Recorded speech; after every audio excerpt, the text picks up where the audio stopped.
My chosen desk research topic focuses on the effects of music on autism spectrum disorder, communication, and development. I personally take an interest in learning more about ASD and understanding how complex the spectrum can be. I have close family and friends diagnosed with autism, and although they all have the same disorder, they are all on different areas of the spectrum with varying experiences. Communication is a more specific aspect of autism I wanted to explore more, as verbal and nonverbal means of interaction may sometimes be difficult for people with ASD. Due to this, it can be complicating making friends, communicating needs, or expressing feelings. Music has the power to evoke emotion, communicate feelings, bring people together, and spark creativity. My goal for this desk research is to understand if music can be used as a tool to help people with ASD communicate emotions and ideas while having a positive experience doing so.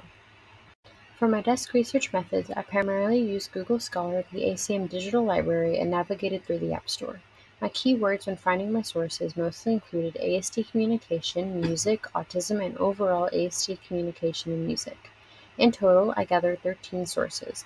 I narrowed down my findings to 4 academic articles and 3 non-academic, along with a few technology examples. Due to my topic focusing specifically on music and ASD communication, it was somewhat difficult finding sources that addressed those subjects directly. However, I was able to find some very helpful sources, and it was a fun challenge to take on. The first research article I wanted to focus on was a study conducted by students from Florida State University, which examined the impact music had on verbal and nonverbal communication in children with ASD.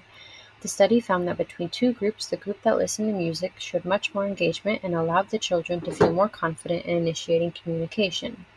The next article I found interesting was written by California State University students that researched the impact music therapy had on children with autism. A common symptom seen in ASD is the difficulty to maintain eye contact. Eye contact is one form of nonverbal communication that signifies when a person is listening to someone else and is engaged. This study found that children often had more prolonged eye contact than usual during their music therapy sessions, in addition to an increase in verbal communication.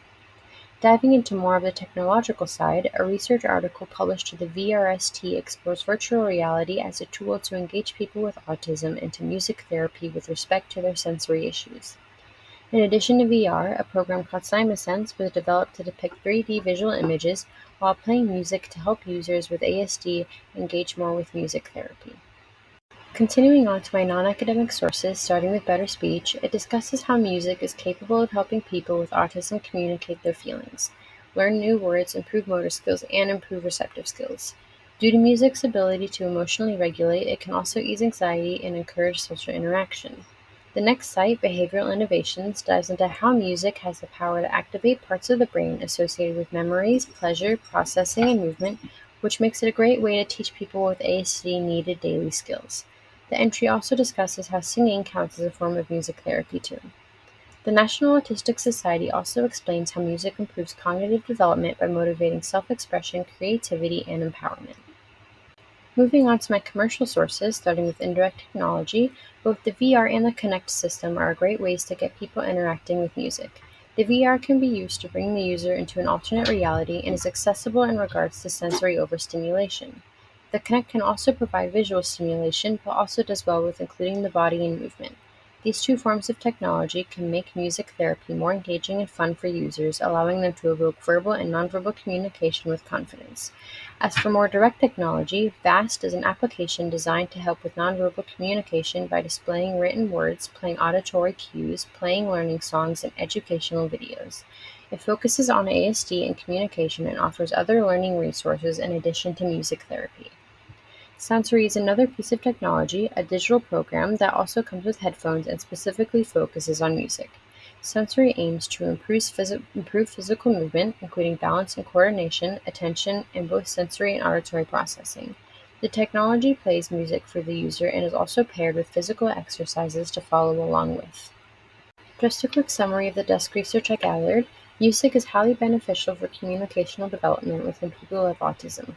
Modern-day technologies such as VR and Kinect are already being implemented as tools to assist with music therapy accessibility.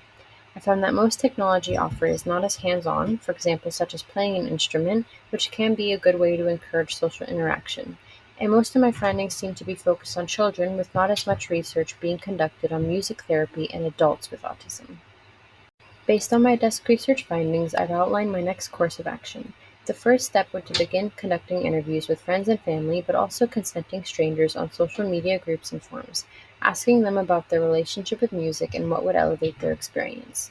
Through these interactions, I would investigate people's level of engagement with music, how it helps them, whether or not genre has an influence on their experience, and if they prefer to listen or play music.